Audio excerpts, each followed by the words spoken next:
Olá, rede! Seja muito bem-vindo, muito bem-vinda ao podcast Digitalize, esse canal de acesso a muito conteúdo e informação feito por aqueles profissionais que já tiveram resultado positivo no mercado de trabalho. Então, sem guru, sem o palestrante, nada contra, mas a gente quer agora colocar no palco, no holofote, quem realmente já produziu esses resultados, principalmente no segmento digital. Essas nativas digitais são aquelas empresas que guiam diversos outros setores da economia. Foi a gente que criou o tal da inteligência artificial, o conceito de people no novo RH, com cultura, diversidade, o conceito de customer experience, jornada do cliente.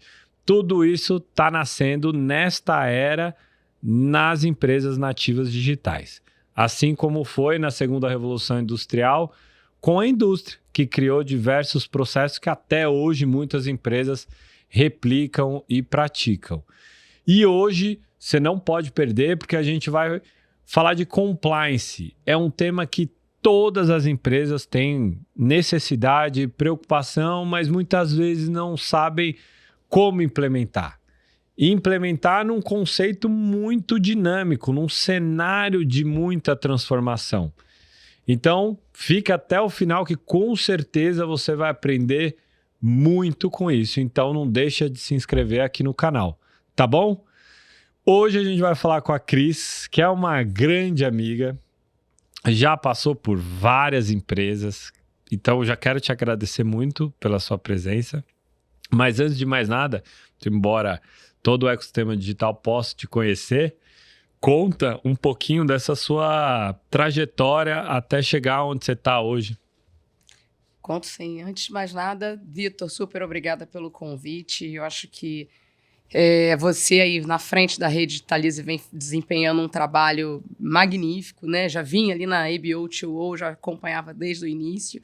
E trazer, né, esse ecossistema de tecnologia para a conversa, para o debate, para a cooperação, acho que faz toda a diferença. Acho que de todos os temas que a gente trata no mundo, tecnologia é uma das únicas coisas que não dão um passo atrás, né? A gente não dá passo atrás em tecnologia. Então, falar de tecnologia é indispensável para qualquer profissional, e eu acho que vocês fazem isso, trazem esse tema de maneira muito fluida, muito tranquila para o mercado. Bem, mas deixa eu falar um pouquinho da minha história, né? Bem, eu tenho aí mais de 25 anos de mundo corporativo. Eu comecei a trabalhar muito cedo, por isso, né? Os 25 anos. Mas sempre trabalhei em grandes empresas desde o início. A minha primeira empresa já foi a Xerox do Brasil, ali quando eu comecei.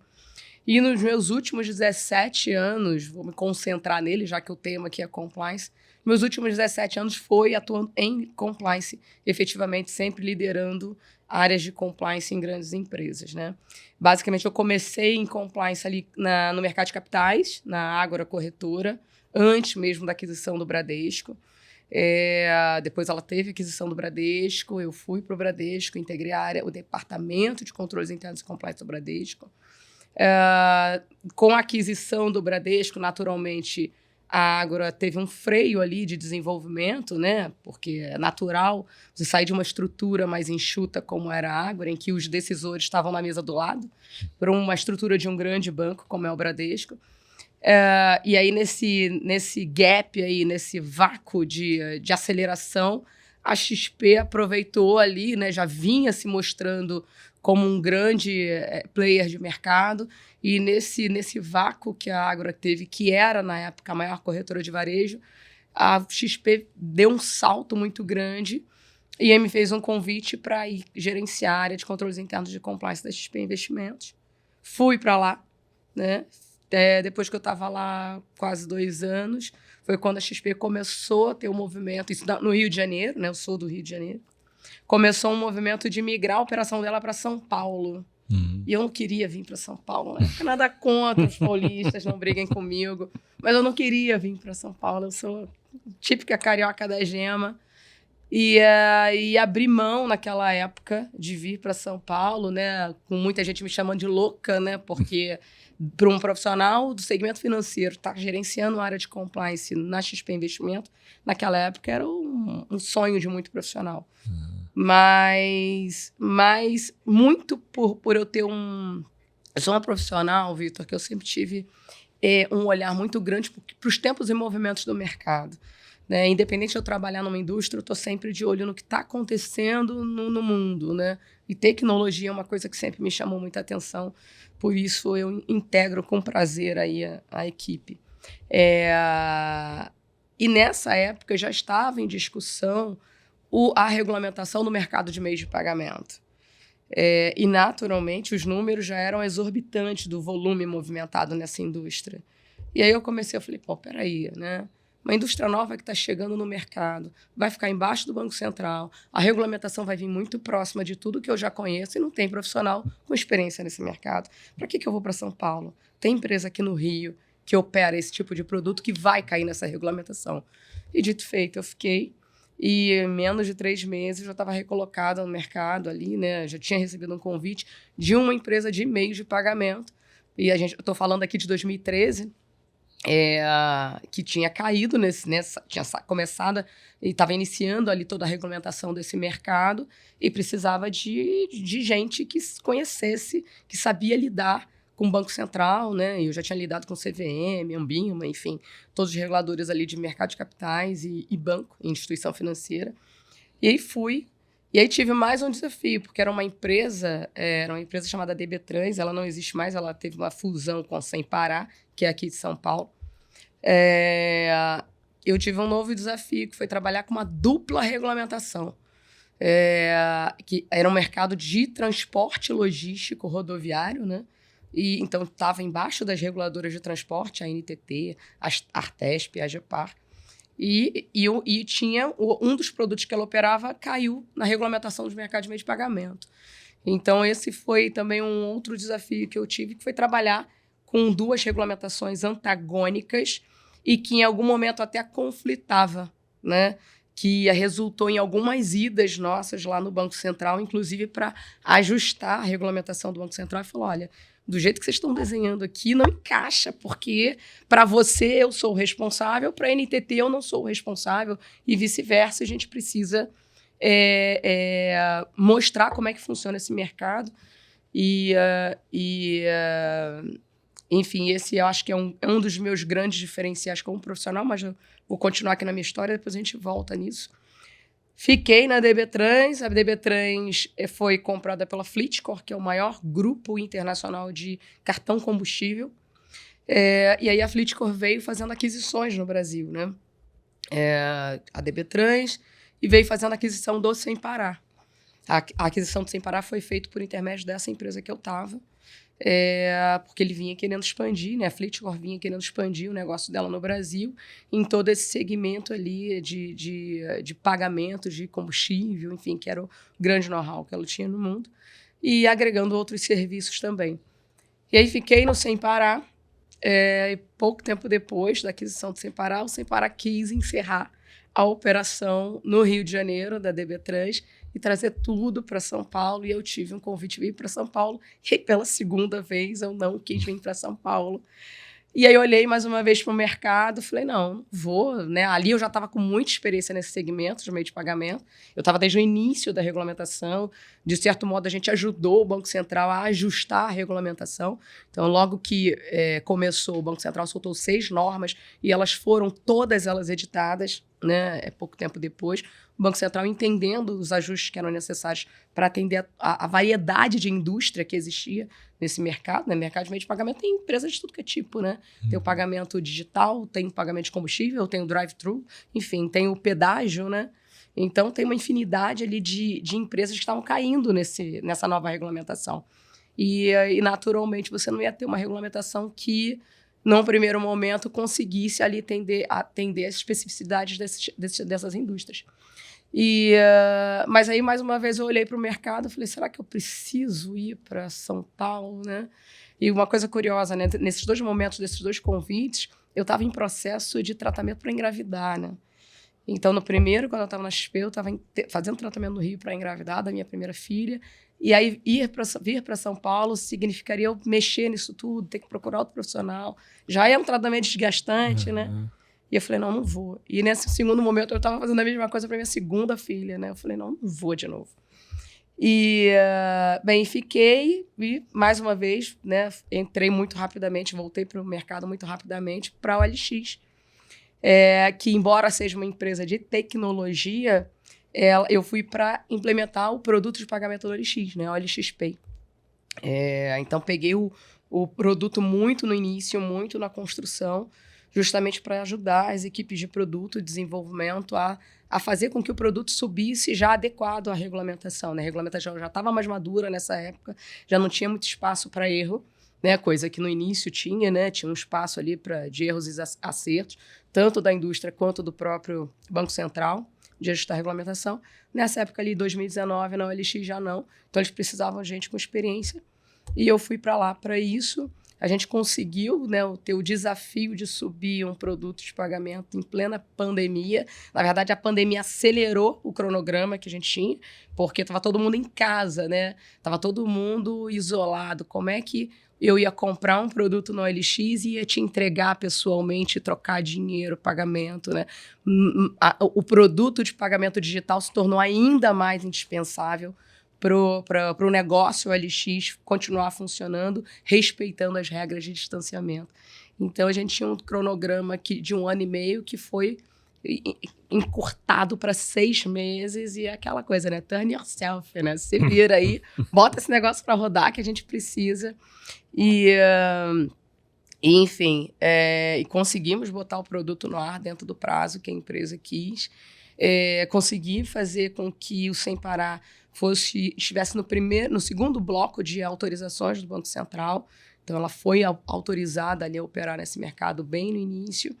E essa foi a minha carreira, assim, né? Tem sido a minha carreira em compliance até então, no mundo corporativo. Quando eu ainda estava na OLX, em 2020, eu fui cutucada ali pelo meu sobrinho, que inclusive está aqui, né, assim, com a gente, de por que eu não ia para as redes sociais falar de compliance. Porque, às vezes, quando a gente estava em rodas de conversa, eu falava de compliance, que muita gente não entende, né, o que é. Eu ouvia muito assim, pô, você explica de compliance, eu entendo, o pessoal da minha empresa explica de compliance, eu não entendo nada do que o pessoal faz. Eu sei que a galera que fica dentro da sala fechada, chata pra caramba, que diz não, que veta tudo que a gente quer fazer, que escreve um monte de regras, escreve política, enfim. Mas você explica compliance, eu acho até interessante. E aí ele começou a me cutucar, por que você não vai para rede social falar de compliance e tal? E eu reclamava muito, porque tem muito profissional despreparado no mercado, que aí deixa realmente essa fama ruim. Mas empresa que não tem compliance é burra, porque com certeza ela faz um monte de coisa que é compliance. E ela não está se beneficiando disso porque ela não cria um sistema para trabalhar esse tema e falar, de fato, eu tenho um programa de compliance. Então, ter compliance, quando a gente fala a empresa tem uma área de compliance, tem um sistema de gestão de compliance, nada mais é do que a gente já identificar uma série de práticas que as empresas têm. Todas elas têm, Vitor, porque senão elas não sustentavam o negócio dela. Elas estavam cheias de processo, então todas elas têm práticas de compliance. Só que elas não empacotam isso e não gerenciam isso. E o que um sistema de gestão de compliance faz é isso. Quando o profissional é bom, ele entende que é isso. É olhar o que a empresa já faz, empacotar, entender o que de fato precisa ser monitorado para garantir essa execução eficaz e olhar para o que ela não faz e ela precisa fazer, seja por obrigação legal, regulatória, seja porque tem parceiros de negócios que já têm expectativas que ela faça isso, seja porque o consumidor dela já indica que gostaria que ela fizesse isso, que o mercado, que o concorrente, que os colaboradores, expectativa de colaborador, sabe? Então, essa sempre foi a minha grande pegada. E quando eu fui para o mundo digital começar a falar de compliance, e várias pessoas começaram a entender a compliance de uma maneira muito mais atraente e de maneira que gera valor para os negócios, eu comecei a receber o questionamento, você tem curso, você dá aula, você dá mentoria? E aí, mais uma vez, o Rafael, meu sobrinho, falou, por que você não faz? Cria um curso. Eu falei, tá bom, vou criar um curso. E aí, criei um curso de formação de profissionais de compliance, chamado Compliance Raiz, que inclusive é o nome, né, que eu estou nas redes sociais, estou em todas elas. Nesses 2 anos, quase 3, a gente já formou mais de 500 profissionais de compliance. A gente já o meu canal já é o maior canal não institucional falando de compliance no YouTube e no Instagram. E, né, graças a Deus, eu acho que a engrenagem dos trabalhos e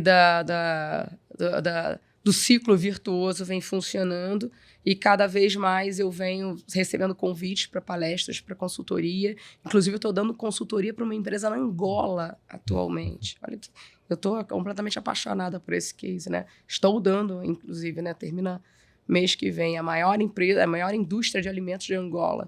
Está com uma estratégia super arrojada de tornar a Angola com segurança alimentar até 2030, e entenderam que, para eles atingirem esse objetivo, eles precisam olhar para compliance também.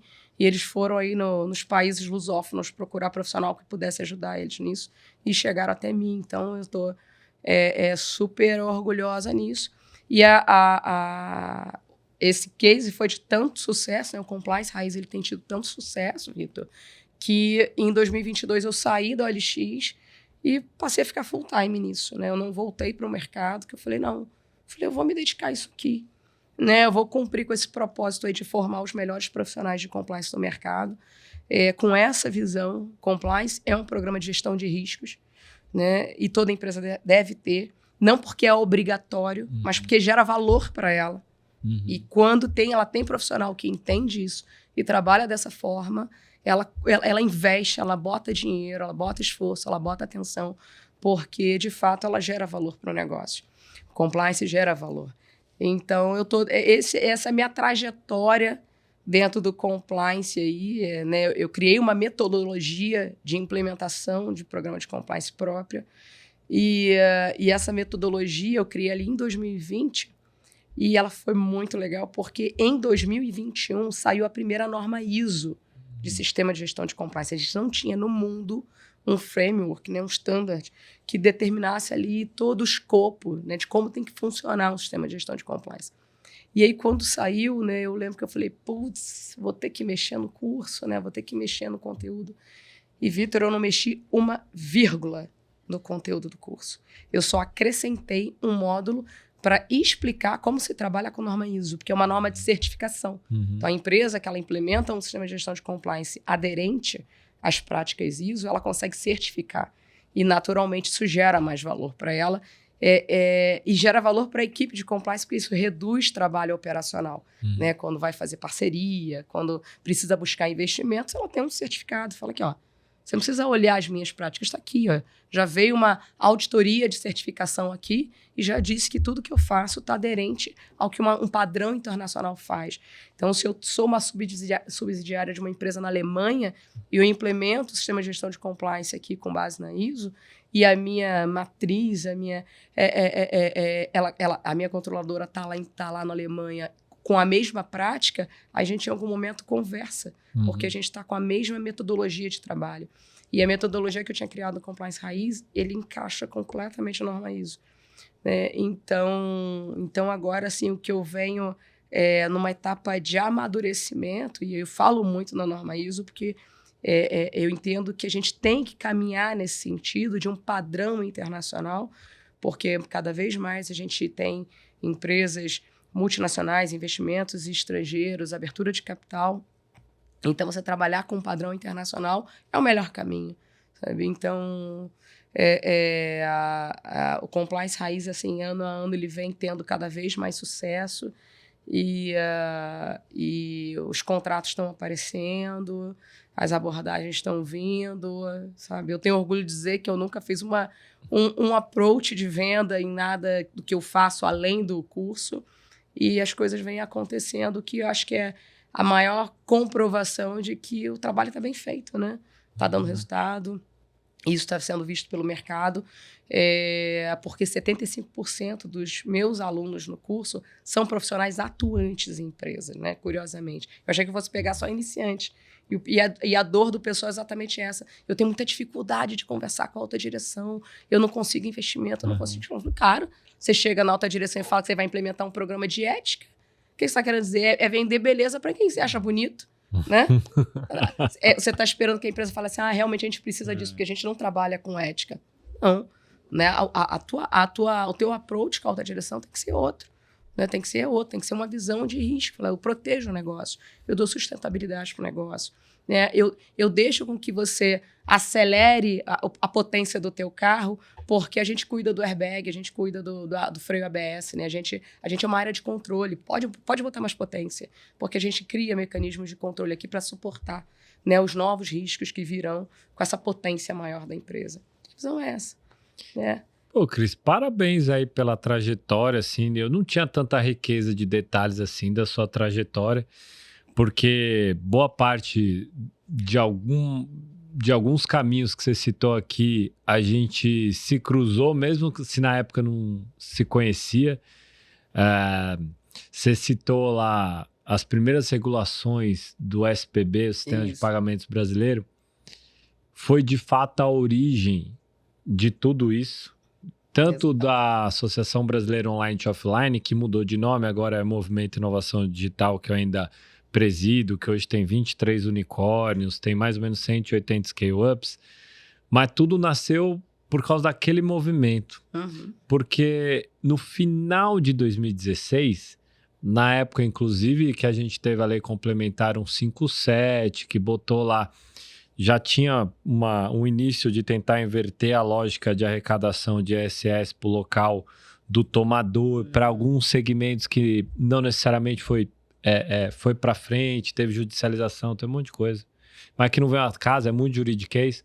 Mas no final de 2016, o Banco Central deixou entender, e eu falo deixou entender porque não está claro, deixou entender que quem recebia recurso de terceiro para depois repassar era uma outra figura dentro da SPB. Até então não tinha nem nome isso, que hoje agora é o subcredenciador. E todo mundo nativo digital ali em 2016, mesmo que ninguém conhecia, estava recebendo recurso de terceiro para depois repassar. Seja para você pedir uma pizza esfirra, você recebia DocTed, tá? DocTed é uma maquininha da credenciadora ali na ponta. Não tinha um meio de pagamento ali digital. E os players que existiam, eles faziam meio comedido. Falou assim, pô, a gente não tá achando nenhum parâmetro aqui para se encaixar. Parâmetro regulatório mesmo. Falou assim, pô, como é que eu tenho que seguir, né? E quando você pediu um carro, fazia um DocTed, ou comprava uma blusinha, fazendo uma transação assim, e você passava aquele dinheiro para a empresa, muitas delas seguravam o dinheiro 7, 10 dias, deixava ali... Ficava ali com fluxo, correndo, né? Exato. E aí, quando saiu essa regulação, a gente, um olhou para a cara do outro ali na associação, que nem não fomos nós que criamos, foi a Baidu, essa que é a verdade, quando veio para o Brasil em 2015 para investir em alguém. Um olhou para a cara do outro e falou, e agora? A Baidu saiu do Brasil, tinha comprado Peixe Urbano, vendido para o Groupon, porque o Peixe Urbano conseguiu pivotar para Marketplace. Na época ele tinha a maior rede credenciada de estabelecimentos comerciais antes do Mercado Livre. Então o Mercado Livre ali estava, obviamente, já tinha um bom negócio, mas não era nem sombra do que é hoje. E o Peixe Urbano tinha a maior rede credenciada. Pô, eu comprava voucher para comer fundi com a namorada, assim, no Dia dos Namorados. Mas o que vale é, quando saiu do Brasil e vê essa regulamentação, um olhou para a cara do outro. Quem que tava lá? Tava eu, tava o Fabiano da Log, Paulo Veras e Ariel da 99, Táxis, ainda era Táxis, o Igor Senra, que tava no Moip e que depois vendeu pro PagBank, agora ele fundou a Cora. Tava o Daniel Bedoya, que hoje é o General Manager global da Cabify, mas a Cabify estava no Brasil na época, então ele era o Country Manager aqui do Brasil. Olhou para cara do que a gente vai fazer. Aí eu me apeguei a isso aí. Eu falei assim, vamos trazer as fintechs aí. Até então, assim, fintech, que hoje aristotelicamente, é um gênero que inclui espécie pra caramba, né? Sub, IP, IF, peer-to-peer lending, aí um monte de coisa surgiu, né? Mas ali eu lembro que na época eu falei assim, pô, então vamos trazer esses atores, tanto pra gente contratar, tanto para discutir isso aí. Quando a gente foi lá no fórum dos instituidores de arranjo de pagamento, que na época eram, ainda hoje duas bandeiras concentrando o mercado, duas credenciadoras tinham 80%, hoje esse mercado já dispersou, e a gente foi lá. Aí um foi de bermuda, o outro... era todo moleque, entendeu? Aí, olha isso, moleque, assim, tinha uns 20 e tantos, quase 30. Na época, o Valor Econômico divulgou toda essa discussão que a gente estava promovendo lá, porque a gente falou assim, você está dizendo que eu, que estou intermediando pizza, eu tenho que ser regulado pelo Bacen? Uhum. Aí ele falou, sim, senhor. E a gente começa... Dinheiro não está com você? E a gente começar a trazer outros exemplos, assim... Então, um salão de beleza que recebe tudo numa maquininha para depois passar para os outros cabeleireiros, então ele também tem que ser regulado pelo Bacen. A gente começou a causar um alvoroço. Aí saiu no Valor Econômico a minha foto. Na primeira vez que saiu no Valor Econômico, eu comprei o jornal na banca. Aí eu levei para casa. Orgulhoso. Orgulhoso. Primeira vez no Valor Econômico, porque era novidade. Uhum. Tipo, o SPB era uma mesa de jantar de 6, 8 pessoas e entra um monte de moleque, né? E veja, nesse métier, para mim, as instituições que são as mais antigas, ou seja, o Banco Central, você vê, da década de 60, como a CVM, Itamaraty, essas que são até antes de 1988, são as que conseguiram criar até mais massa ali institucional, um corpo muito técnico, não estou falando que eles acertem tudo, mas assim... Não, o Banco Central é referência, né? Referência total. Eu sou suspeita para falar que eu sou muito fã do trabalho deles. Pois é, mas, sim, mas claro, todo mundo... Isso não significa que a gente concorda com tudo, mas eu sou fã do trabalho deles. Mas um ponto essencial, eu vou me apegar a isso, que é o seguinte, quando eu falo com vários outros profissionais, por exemplo, a gente está falando bastante de cibersegurança. E você olha, cibersegurança, legal, compliance, eles ainda são vistos como um mal necessário, quase como um mal necessário. Porque todas as outras áreas você consegue justificar o ROI. Então assim, quanto que vai me trazer de retorno? E por que eu estou fazendo esse link? Porque o fato de você como profissional de compliance, que já é uma área interdisciplinar, que é diferente de legal, que bebe na fonte dessa interdisciplinaridade, na verdade, ela já permeia todas quase as outras novas carreiras, né? Mas, ao ponto do compliance não ficar contente com o status quo, pegar o que tem na empresa e levar para promover, de fato, um novo encaixe para aí todo mundo ficar adequado, já é sair da caixa, já é justificar o ROI, já é crescimento, é core na veia de uma empresa, né? Exato. Porque cibersegurança, até pouco tempo atrás, também era visto assim. Pô, eu vou ter que investir aí no sistema, antes era o antivírus, agora outra coisa. Pô, mas por quê? Que retorno que isso dá? E justificar esse retorno é o principal. Exato. E não esperar vir uma lei, como veio, por exemplo, a lei da empresa limpa lá, que aí criou a área de compliance, aí que porque depois na época era do mensalão, depois do mensalão, que aí todo mundo tem que ter compliance, aí todo mundo meio que cria, fechando o nariz, eu vou falar que eu tenho. E cria de fachadaça, entendeu?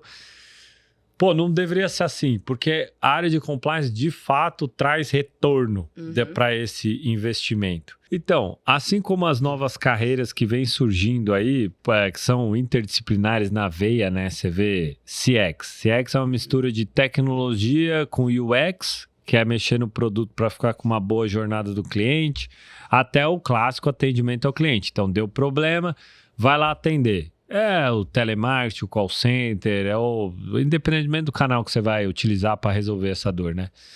Você vai ver que carreiras como de cibersegurança hoje já não é que nem antigamente. O cara, ele precisa saber de novas tecnologias. Até aí, beleza. Mas tá mais complexo. O cara tem que saber de regulação. Ele que vai apertar o botão. Tem Exato. LGPD, tem um monte de coisa. Tem que saber o mínimo, cara. Uhum. E tem que treinar a empresa inteira. Agora a segurança não tá só naquela salinha ar-condicionado, Não. tal. A porta de entrada é o usuário, né? E se você reparar, compliance é quase que a mãe dessas áreas interdisciplinares, né? Porque ele já nasce interdisciplinar. Então, tem aquela parte de legal, tem uma parte que é treinar também a empresa inteira para cumprir aquelas determinações, as políticas e tudo mais, né? E 3, saber se a empresa está aderente às novas regulações, ao que existe, o que não existe. É um ornitorrinco. E principalmente, Vitor, desculpa te cortar, mas que eu acho que é o grande diferencial de um profissional bom do raiz pro Nutella, é a gente acompanhar os tempos e movimentos de mercado, né? Por isso que eu acho que tecnologia é indispensável, porque tecnologia indica muito caminhos, né? Uhum. Você vê, é a tecnologia que fez com que o Banco Central olhasse e falasse, peraí, tem dinheiro pra caramba rolando nessas plataformas aí, né? Essas plataformas de rede. Não, eu só conecto pontas, né? Eu só conecto, né? Quem tem o serviço, quem quer o serviço. Eu só faço a conexão. Não, meu amigo, o dinheiro não tá com você? O dinheiro não fica com você? Então, dinheiro, quem toma conta de fluxo de dinheiro aqui no país é a gente. Então, vamos colocar a regra para entender isso daí. Até porque vira um mercado muito suscetível à lavagem de dinheiro, enfim. Fraudes e por aí vai, né? Deixa de proteger o consumidor, que é um dos olhares que o regulador também tem. Mas, principalmente, Vitor, é antecipar tendências. Então, por exemplo, eu quando estava ali na OLX, que é uma empresa de tecnologia, que está o tempo todo, né, CX, trazendo ali novas necessidades do usuário, né, navegação, enfim, e a gente fala assim, olha, o Banco Central está discutindo esse assunto aqui, possivelmente vai vir alguma coisa mudando essa regra. Então, não trava aí a métrica, não trava não, porque pode ser que surja em breve alguma coisa. Então, é a gente entender a dinâmica do segmento de mercado que a gente atua. Eu falo muito isso para quem estuda comigo. Eu falo, olha, existem N segmentos de mercado, mas com certeza deve ter algum que faz o teu coração pular, né? Tem algum que você gosta, né? A gente estava conversando aqui um pouquinho antes de começar, que a sua esposa é médica, que adora esse universo, né? Então, né, as pessoas gostam, né, de determinados segmentos de mercado. Então, quando é bom a gente quando trabalha em segmento que a gente gosta, porque aí você não só olha só para o compliance, para a regulação, mas para o negócio, você gosta daquilo. Né? Você gosta de produto de investimento, você gosta de tecnologia, você gosta de moda. Né? Então, eu gosto do mundo da moda, vou trabalhar compliance no mundo da moda. Pô. Né? Eu não tive talento para ser estilista, talvez você tenha para trabalhar compliance no mundo da moda. E você vai viver aquele universo. Porque quando você gosta do universo, você está o tempo todo antenado com o que está acontecendo e você antecipa tendências para a empresa e você ajuda, inclusive, a empresa na construção da estratégia de negócio dela. Essa é a grande sacada. Essa é você conseguir sentar numa discussão de planejamento estratégico e você contribuir. E você não ficar só ali assim, putz, eles vão fazer isso vai me dar um trabalho, ou eles vão fazer isso, vai dar uma merda, sabe? Não é ficar só com esse papel de retaguarda. A gente é um papel de retaguarda, é o nosso core, né? Mas a gente ajuda muito com essa visão de regulamentação de mercado, de olhar para a concorrência em termos de compliance, em termos de parceria, né? O que os bancos de investimento estão pedindo de compliance, o que o mundo está pedindo. Eu fui muito curioso, né? Eu dei consultoria para algumas concessionárias de carro de luxo aqui de São Paulo por conta de prevenção à lavagem de dinheiro. E aí, tempos depois, algumas delas me procuraram porque eles queriam fazer uma implementação de ESG. Eu achei estranho, né? Eu falei assim, vocês estão começando prevenção à lavagem de dinheiro agora, vocês estão olhando para ESG. Por quê? Por quê? Porque as montadoras estão exigindo. Porque são parceiros de negócio. Né? Manipulam muito material descartável, papelão, plástico, óleo na manutenção dos carros, pneu. Né? Então, elas prestam esses serviços, né, de revisão periódica. E as montadoras não querem, né, correrem riscos lá por conta da ponta. Cara, que ele quer saber o que a concessionária que está vinculada com ele está fazendo, com esse material. Porque a gente sabe muito bem o que dá manchete de jornal, né? A manchete gera mais clique se eu botar o nome dessa daqui, não dessa daqui que é pequenininha. Então, é nele que vai doer. Né? Então, ele quer olhar para essa ponta. Então, olhar para compliance é você gerar valor. E aí foi muito curioso, né? Porque eles achavam que não tinham nada. E aí, quando eu comecei a olhar, eu falei, tá vendo, vocês têm um monte de coisa. Sabe qual é o problema? Vocês não empacotam isso. Vocês não gerenciam isso. Vocês não geram um indicador para quando essa montadora chegar e falar assim, o que vocês fazem? Aí fala assim, não, a gente vai ver, não, a gente faz, ó, tá aqui, ó. Pode marcar uma reunião que a gente apresenta para vocês que a gente faz. Fica lindo. Mas é isso, é você colocar isso dentro de um sistema, né? O compliance é isso, é você sistematizar as boas práticas e os cumprimentos legais regulatórios que a empresa faz. Você sistematizar isso tudo e de maneira que isso gere valor para o teu colaborador, para cliente, para parceria comercial, exigir, ter moral para exigir isso do fornecedor. Porque tem muita empresa que cobra de fornecedor, mas não tem, né? Aí olha para casa e fala, pô, tô cobrando coisa que nem eu tenho. Né? Mas, enfim, a gente sabe o que acontece. E aí existem duas formas, eu estava até conversando essa semana com um aluno meu, que ele estava querendo investimento da empresa para fazer treinamentos de combate ao assédio moral, assédio sexual. E ele até falou assim, Cris, eu até já consegui repertório argumentativo para o assédio sexual, mas para o assédio moral ainda não consegui.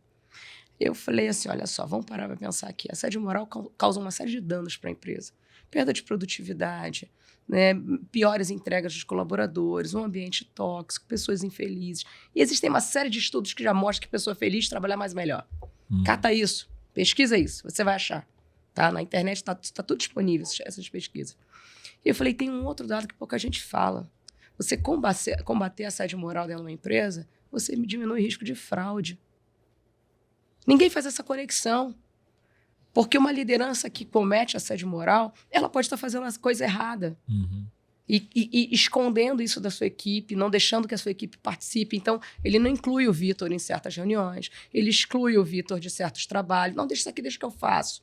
Isso são comportamentos assediadores, né? Você isolar colaborador, né? Você não deixar que a pessoa participe, não deixar que a pessoa se desenvolva. Não, o Vitor está aqui só batendo carimbo aqui, sabe? Eu não quero que o Vitor participe de nada. Isso pode ser um mecanismo para encobrir uma fraude. Né? Ou seja, aí você investe em comunicação, num código de conduta, num canal de denúncia, mas você não investe em combater assédio moral e aquela pessoa que podia denunciar uma fraude que ele está percebendo que está acontecendo na área dele, ele não faz porque ele não consegue ter conhecimento, porque a liderança dele isola ele. Ou seja, uma coisa mina outras iniciativas, né? Você deixa de aproveitar 100% de algumas iniciativas porque você não faz a outra. Né? Então, eu falei, vai com essa pegada. Eu falei assim, e era uma empresa que já tinha sofrido com fraude no passado, então fraude era um tema... Quando falava em fraude, todo mundo... Aliás, a gente adora pegar uma fraude, né? Quando fala fraude, você fala, peguei uma, né? Agora os caras vão me ouvir, a galera vai me ouvir, né? Aqui, ó, pegamos uma fraude. Então essa ver o compliance como um sistema que tem vários alcances é que faz com que o bom profissional tenha esse repertório argumentativo que chame a atenção de quem, de fato, bota esforço, dinheiro e atenção na mesa, que tem quem tem que colocar. Então tem que ter esse diferencial. E no mundo dinâmico que a gente está, né, tecnologia vindo aí toda hora mudando, né, a gente se manter atualizado, a gente acompanhar esses movimentos é super necessário. Eu falo que o profissional de compliance tem que não precisa assistir o BBB, não, mas tem que saber as fofocas que estão rolando lá dentro. Falei, aquilo ali é um termômetro social. Se acontece lá, acontece na empresa. O que acontece lá, o tema que gera muito burburinho lá, fica sensível na sociedade, né? Você vê que tá todo mundo falando, tá todo... Então, se aquilo ali, se tá acontecendo racismo lá no BBB, e esse assunto tá borbulhando nos top trends aí das redes sociais, tá todo mundo falando, e isso estiver acontecendo na tua empresa, vai estourar. Porque fica mais sensível na empresa. Então, todo mundo... É como se alguém cutucasse uma coisa que já te incomoda, né? Então, fala, quer saber? Vou aturar mais isso aqui, não vou botar a boca no trombone, vou reclamar, E a pior coisa que tem é colaborador reclamar com um colega porque não sente confiança na empresa, né? Porque ele reclama com o colega, ele dissemina uma insatisfação. Né? Aí ele tá com 20% de insatisfação. Aí ele comenta com um colega que está com 50%, aí agora aquele colega tem 70%, porque ele tem os 50% dele, mais os 20% do colega, que ele compra o barulho do colega. Então, no final do dia, você tem pessoas trabalhando mal, porque estão infelizes, porque estão chateadas com a empresa.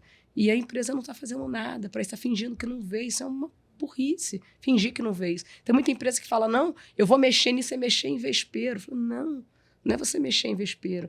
Quando você fala sobre assédio sexual na empresa, na verdade, você coloca todo mundo com a sua responsabilidade debaixo do braço. A empresa tem responsabilidade? Tem. Liderança tem.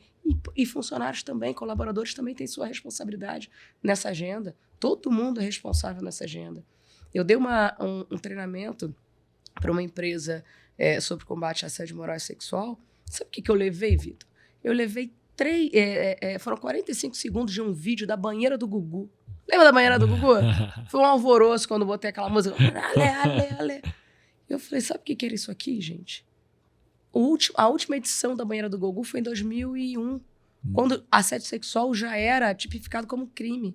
Isso aqui era o programa da família brasileira, programa dominical, vespertino da família brasileira. Falei, se você pesquisar, tiver curiosidade de pesquisar no YouTube, você vai ver cenas horrorosas de assédio sexual que acontecia na banheira do Gugu e estava tudo bem. Então, o que está acontecendo é uma mudança cultural muito grande. Isso significa que é um discurso de tolerância a assédio sexual? Não. É um discurso de que todo mundo tem que tomar cuidado. Porque talvez aquela prática, aquela piada, aquela brincadeira, aquele teu comportamento que você cresceu aprendendo que era super normal, que teu pai falava, não, né, o Dom Juan tem que ser assim, né? Você vai ser o cara. Se você for assim, você tem que entender que você precisa tomar cuidado. Porque hoje ela vai ter uma outra interpretação. Ainda que você não tenha essa intenção, ela vai ser interpretada dessa forma. E são tipificações em que o peso da conduta percebida pela vítima é muito maior do que a sua, como agente.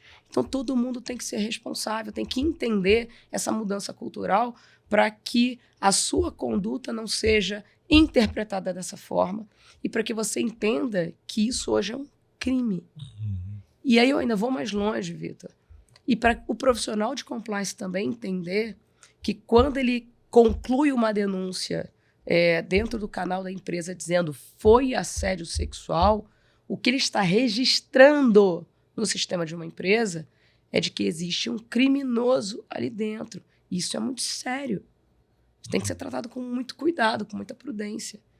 E aí, quando eu falei isso, a própria equipe de compliance falou assim, eu não tinha parado para pensar nisso. Eu falei, a gente está num mundo de invasão de dados. Imagina, vasos de um canal de denúncia de uma empresa sendo hackeados e você tendo lá registro, né? Fulano foi classificado, né, como assediador sexual aqui dentro.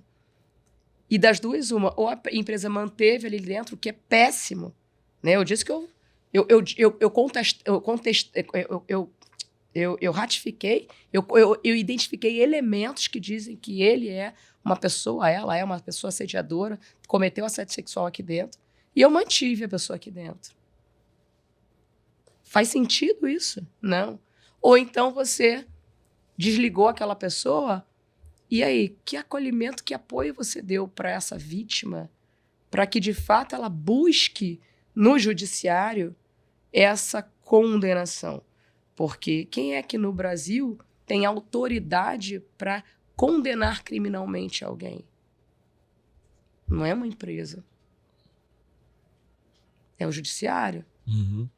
Então, imagina o prejuízo de carreira que você pode trazer para uma pessoa se você não tomar cuidado com isso. Então, quando eu falo isso, de forma nenhuma é uma tolerância a casos de assédio. Muito pelo contrário, eu acho que casos de assédio eles têm que ser tratados com o máximo de rigor, porque é crime, ponto final. Né? É equivalente a qualquer outro crime, ponto final.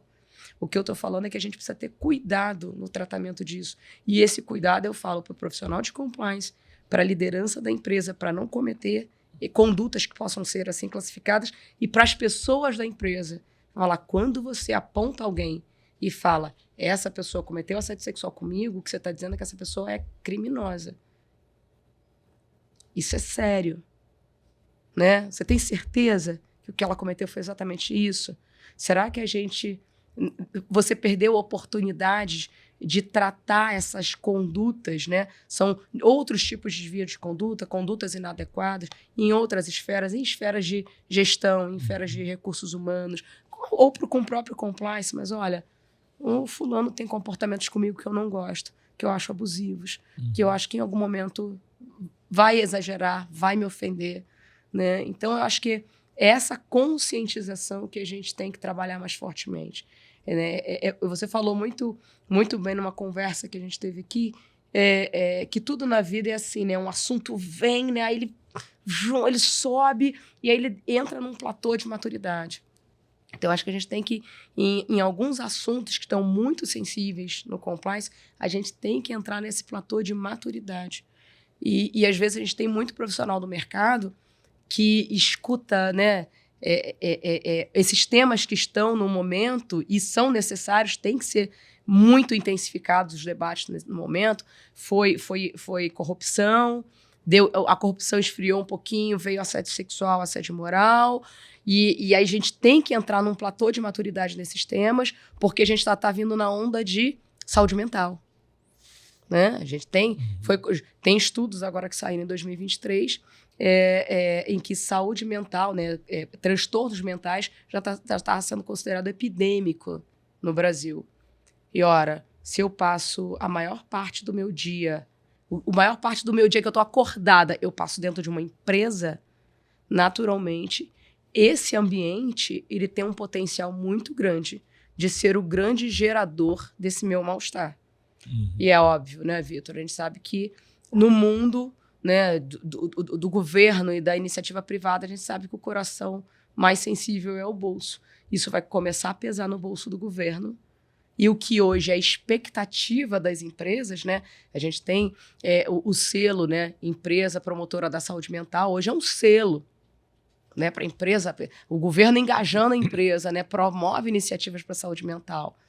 Se o mercado não se engajar na esfera de expectativa, né, que a gente chama de obrigações de compliance voluntárias, eu vou abraçar essa causa, vou botar aqui debaixo do braço e eu vou assumir o meu papel de agente de transformação social, que é o que as empresas são. Se isso não acontecer, o que o governo vai fazer? Vai botar isso como obrigatório, porque está estourando no bolso do governo. Já é a terceira maior causa de afastamento de trabalho. Sabe? Tão simples quanto isso. Então, não vai fazer por... É aquela história, não aprende no amor, aprende na dor. Né? Então, vai acontecer. Vão ter empresas que vão adotar voluntariamente e daqui a pouco isso vai ser obrigatório. Da mesma forma que foi combate ao assédio. Já vinha sendo falado desde 2016, quando os canais de denúncia foram implementados nas empresas por conta de cumprir o decreto anticorrupção, que era mandatório, tem que ter canal de denúncia. Aliás, por isso que ele tem esse nome, né? Eu não gosto desse nome. Acho que a gente tem nomes mais simpáticos para engajar as pessoas a usarem. Acho que o canal de denúncia ele é um mecanismo de controle detectivo quando ele é chamado de denúncia, né? Já aconteceu um fato e eu vou denunciar. Então, ele é detectivo. E o melhor controle é quando ele é preventivo. Então, eu poderia ter um nome muito mais agradável para falar para a pessoa, olha, não precisa ser uma denúncia. Você pode se sentir à vontade de me comunicar quando você está percebendo que alguém está caminhando para um desvio de conduta. Ou você está achando que tem um clima estranho ali que pode ser sugestivo de uma fraude. Eu quero que você se antecipe. Eu quero que você me dê informação. Confie em mim. Eu sou a empresa, confie em mim. Eu sou teu empregador, né? Eu vou agir. Eu vou pegar tudo aquilo bonitão que está escrito no meu código de conduta e vou fazer valer. Né? Então, confie em mim. Me avisa preventivamente para eu nem deixar acontecer. Para eu conseguir reagir. Né? Eu lembro que uma das práticas que eu sempre implemento nas empresas que eu trabalho é o compliance participar do onboarding de novos funcionários, né? E para explicar o que é o programa de compliance, né? Para explicar essa responsabilidade que todo indivíduo da empresa tem para fazer com que o programa de compliance funcione. E eu falo muito isso, olha, não é um canal de denúncia, é um canal de comunicação. Não confio no RH, esgotei minhas fichas com o meu gestor, você tem mais um. Você tem mais um que você pode, inclusive, fazer isso de forma anônima. Então, o que a gente quer é não perder a oportunidade de ter a informação que você tem, de você trazer a informação que você tem, você que está em campo, né? Você que está no dia a dia da operação da empresa, você trazer para a empresa poder agir ou reagir. Então, não espere virar um caso material, com elementos, com gravação, com evidências para isso. Né? Comunicar antes. E aí foi muito legal que deu 2 horas depois do onboarding. A gente fazia o onboarding ali quase uma vez por mês, então a gente pegava um pessoal que já estava trabalhando. Né? E aí um rapaz que estava no onboarding, ele me chamou. Oi, Cris, tudo bem? Eu participei do onboarding com você e tal. E eu queria bem te alertar para uma coisa. Eu faço parte aqui de um grupo de Slack, da Liga XPTO, e o pessoal faz muita piada, sabe? Tem umas brincadeiras ali. E olha, eu acho que está assim, no limite para rolarem piadas racistas. E eu acho que a empresa é muito diversa, enfim, acho que a gente vai ter problema com isso. E eu falei com ele, olha, independente da gente ter muita diversidade aqui dentro ou não, né, práticas racistas, falas racistas são intoleradas pela empresa. Está lá no nosso código de conduta. Só que está falando, não, está escrito lá bonitão, foi aprovado pela alta direção. Obrigada por você ter feito isso, ter comunicado isso pra gente. O que a gente fez? A gente fez uma comunicação. Sabe aquela coisa da carapuça? A gente fez uma comunicação para a empresa inteira, né, sobre racismo. Em que momento você pode, né, cometer condutas racistas, né, que condutas racistas às vezes são muito aparentemente sutis, né, que a gente precisa tomar cuidado, né, falas racistas. E aí depois a gente até criou uma campanha, né, porque em toda mudança cultural tem um choque, né, tem uma resistência muito grande. E aí o pessoal sempre fala, mas eu sempre usei essa expressão, nunca foi no sentido de ofender alguém, agora tá muito difícil viver, né? Tudo é mimimi, todo o povo se ofende e tal. Eu falei, não, as pessoas sempre se ofenderam, é que agora elas têm espaço para falar que elas se ofendem. Essa aqui é a diferença. O mundo não tá chato agora, na verdade ele já estava chato para muita gente. E que bom que essas pessoas agora estão podendo falar que tá chato, que elas não gostam, que não é legal, que isso ofende, que isso arrebenta com a autoestima dela, que isso atrapalha elas no trabalho. Então, que bom que elas estão podendo falar. E aí eu criei uma campanha na época assim, né? Se dá para mudar, por que falar? Rapaz, tem outra forma de você chamar esse seu subjeto. Por que você vai insistir nisso? A troco de quê? Se você sabe que isso te ofende, se dá para mudar, por que falar? É simples. Não me interessa o teu grau de ofensa, Vitor. Se você chega para mim e fala, Cris, eu não gosto quando você me chama dessa forma, eu vou te respeitar, eu vou te buscar outra forma de falar com você. Simples assim. Sabe? Não tem porquê eu insistir numa prática que vai te ofender. Então acho que a gente está nesse momento, sabe, de social em que grupos minoritários ganharam espaço para falar, para reagir, e que bom que a gente está tendo. E as empresas negligenciarem isso é burro, é uma perda de oportunidade, porque essas pessoas têm uma capacidade produtiva imensa. Né? Então, por que não criar um ambiente de trabalho bom? Né? A troco de que você... eu escutei de uma liderança uma vez assim, de uma alta direção, inclusive, uma palestra de assédio moral, falou assim, Cris, sabe por que eu confesso para você que eu fui resistente a implementar o canal de denúncia aqui. A gente só implementou porque a gente foi obrigado. Eu fui muito resistente. Sabe por quê? Porque às vezes a gente pega ali um gerente que é super bom. Aí tem uma equipe ali de 6, 8 pessoas, só que é uma equipe que trabalha com meta, então tem que bater meta, então tem que ter uma pressão e tal. Aí o pessoal não aguenta a pressão, aí eles armam um motim para derrubar o cara, para derrubar a mulher. Aí eu falei, olha, você é uma equipe de 8 pessoas. As 8, né, se juntam para derrubar uma pessoa. Tu acha mesmo uma liderança boa? No mínimo, lidar com gente ela não sabe. Você não acha? Você não acha estranho? 8 pessoas. Você falar, são 2, 8 pessoas. As 8 se juntaram. Não teve assim, não. Teve uma abstinência. Tiveram 2 ali que não falaram nem que gostavam, nem que não gostavam. Tivesse abstinência, eu até aceitaria a gente continuar conversando sobre isso. Agora, 8. Unanimidade. Olha, eu tendo a achar que realmente essa liderança talvez seja uma liderança ótima, né, para trazer resultados para a empresa, mas não no lidar com as pessoas. Talvez você não precise eliminar essa liderança. Bota um intermediário. Bota um intermediário aqui que saiba lidar com pessoas. Às vezes é só isso. Bota uma coordenação aqui no meio que tenha esse dom, que goste de gente. Quanta liderança você já ouviu na vida que fala assim, gente, eu não suporto lidar com gente. Escuta isso pra caramba. Eu tenho equipe, mas cara, eu não suporto de lidar com gente. Você fala, uma hora teu trabalho vai ficar ruim. Porque você vai precisar lidar com pessoas. O teu resultado depende da produção dessa galera.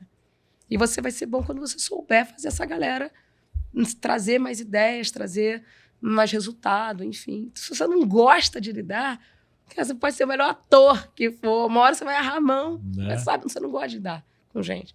E é isso, falei, bota intermediário. Sabe? Bota ali alguém que goste disso, porque tem pessoas que gostam, né? Lidar com pessoas é muito importante, é um desafio. Aliás, eu sempre falo que dentro do compliance, o pessoal tem muito medo da parte de avaliação de risco. Né? Avaliar matriz de risco, probabilidade, impacto, essa troço dentro da minha cabeça. Tem muito profissional da área de humanas, né? Aí qualquer coisa que você bota de raciocínio, né, mais matemático, mais lógico, o pessoal acha estranho, acha que num primeiro momento, não, é matriz. Eu lembro da minha aula de matemática, falei, cara, calma, é uma matriz de critérios, né? Só para você reduzir o grau de subjetividade que você tem na avaliação, é só isso. E eu falo, isso aqui é fácil, isso aqui é técnica. Você vai comer uma grama no início, daqui a pouco o negócio está fluido, você vai estar fazendo. O mais difícil do trabalho do compliance é lidar com pessoas. Porque você tem que fazer esse papel de buscar investimento da alta direção, né? O famoso apoio da alta direção, né? Que todo mundo fala que a gente tem que ter, mas ninguém ensina como. Né? Como é que a gente busca esse apoio para que, de fato, essas práticas sejam cascateadas de cima para baixo, porque é isso que faz, né, as condutas das pessoas, né, e a tomada de decisão em todas as esferas serem aderentes ao que está nas políticas, no código, o que a empresa fala no mercado. E você também tem que ter habilidade para falar, sabe, com a base da pirâmide. Porque é na base da pirâmide que é o termômetro da empresa. Né? Principalmente quando a gente fala de condutas de pessoas. Né? Porque você pode ter tomada de decisão super bacana aqui em cima. Se isso não for praticado em todas as esferas, em algum momento o produto da empresa não vai ser bom, o serviço não vai ser bem entregue. Porque, você vê, né? A gente falou aqui de CX. CX é o coração. Eu falo que o CX tem um coração ali, que é o comercial, que traz o dinheiro, mas tem um pulmão, que é o CX, que tem que fazer o cliente ter uma boa percepção quando ele tem um problema para ele não ir embora, para não ter um custo de trazer ele de volta, né? Para ele não ir embora falando mal da empresa, né? Pro NPS da empresa ficar sempre bonitinho. Então, esse meu analista de atendimento, que às vezes é muito ignorado pelas empresas, ele é a ponta de contato com talvez o meu principal ativo. Como é que eu não vou cuidar do ambiente de trabalho dessa turma? Como é que eu não vou negligenciar? Ele também é um tomador de decisão, né? Ele pode decidir atender o cliente mal. Quanto tempo ele vai ficar atendendo o cliente mal até ser identificado, ser trocado? Às vezes não vai ser trocado, porque a empresa não vai ter esse esforço agora, tá com outro foco e vai manter ele ali atendendo mal. Ele também é um tomador de decisão. Então, se você não trabalha, sabe, em todas as castas, em todas as faixas de pirâmide, e você não consegue transitar bem e ter argumento, né, do que sensibiliza os ouvidos lá de cima e o que sensibiliza o ouvido aqui de baixo, você não vai trabalhar bem. Aí você vai ficar um profissional frustrado, você não vai conseguir emplacar. E, porra, tu pode ser o melhor profissional que tem no mercado, tem um propósito da porra de vida, mas um profissional frustrado não trabalha bem, cara. Não é sustentável. É finito. É isso. Pô, Cris, obrigado, viu, por tanto aprendizado aí que você passou. Vou tentar fazer uma síntese aqui. Olha, você falou de temas tanto que envolvem uma regulação econômica, que envolve o BIS, o core ali de uma empresa, que pode impactar, dizer se a empresa, inclusive, fecha ou não.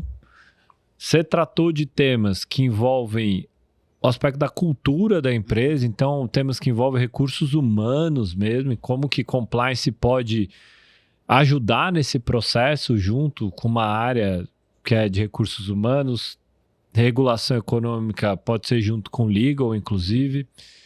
Você trouxe temas ali envolvendo, inclusive, aspectos bastante pesados que podem ser crimes ou não, e como que isso pode ser reportado para fora. Isso envolvendo, por exemplo, a parte de branding, de marca, sim, o aspecto envolvendo comunicação, imprensa, PR, quanto que isso pode ser danoso. Que no limite, assim, compliance ele é uma área que é linda por causa disso. Você vai de A a Z em tantos temas, com tantos parceiros dentro de uma empresa, todas as áreas, né? Você falou de SG também, que é uma área excelente. Então, é um parceiraço de todas as áreas, né? Não é só olhar para compliance do ponto de vista que nem eu olhei muita gente que, quando saiu o LGPD, falou, vou correr para ter minha política, pegou um chumaço de papel, falou, agora eu tenho... Você tem nada, meu irmão. E a parte tecnológica? Você só piorou o teu cenário que você escreveu, coisa que você não tem. Você só piora, né? Exatamente. E ainda mais agora, com regulação de IA, vai trazer mais tema para compliance ainda. E que, na verdade, no final das contas, tudo isso que você citou é um trabalho que ajuda a prevenir um monte de coisa, né? Prevenir um problema futuro ou prevenir gastos a mais desnecessários, que no Brasil, às vezes, a gente deixa tudo para a última hora ou é reativo. Não gosta muito de... Deixa eu arrumar a casa antes, porque... Não vai acontecer comigo. Vai sim, meu irmão. Vai, que a conta chega. Acontece. E que, cara, nunca vi alguém tratar assim de tantos vieses, né? Então, parabéns, obrigado mesmo por você ter vindo aqui, ter passado tanto conhecimento. Aí abre espaço também para você dar um comunicado final aí para a turma.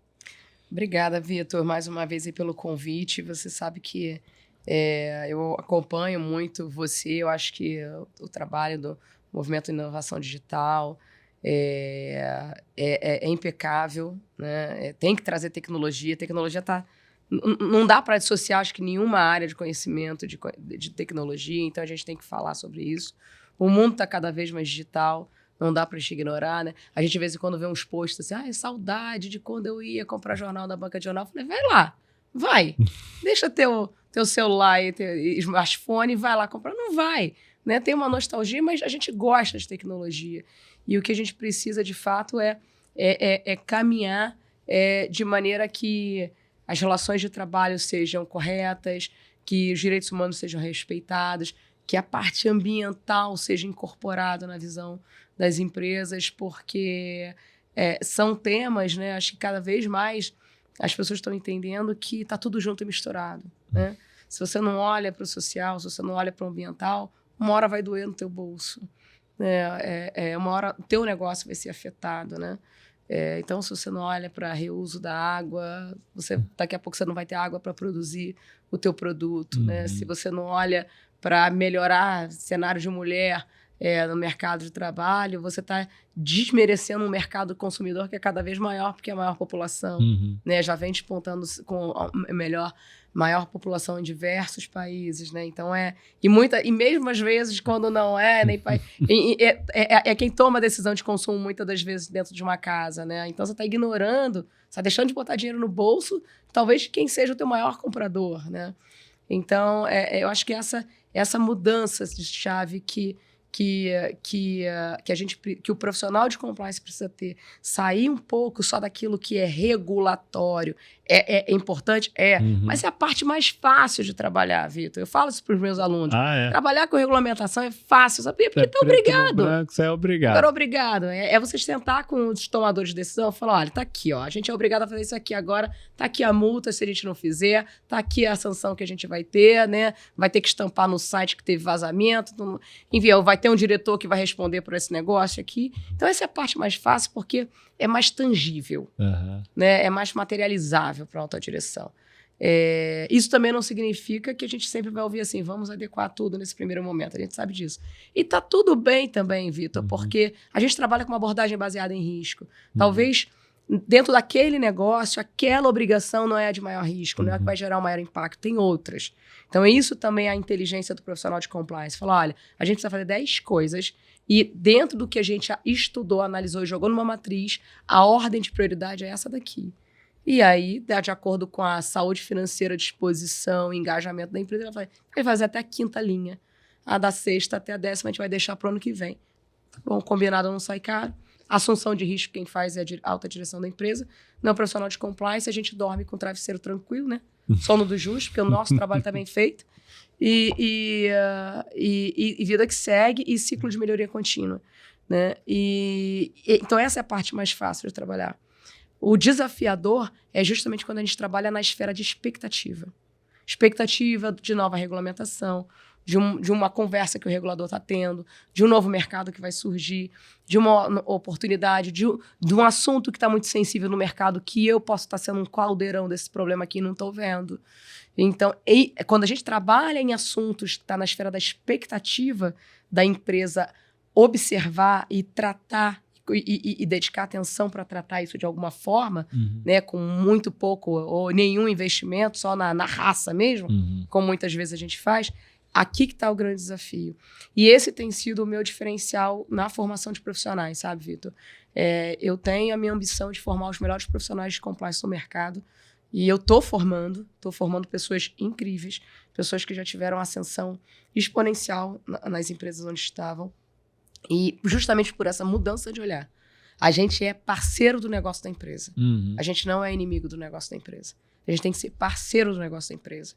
A gente tem que trabalhar junto com o órgão regulador para entender onde é que o órgão regulador quer chegar.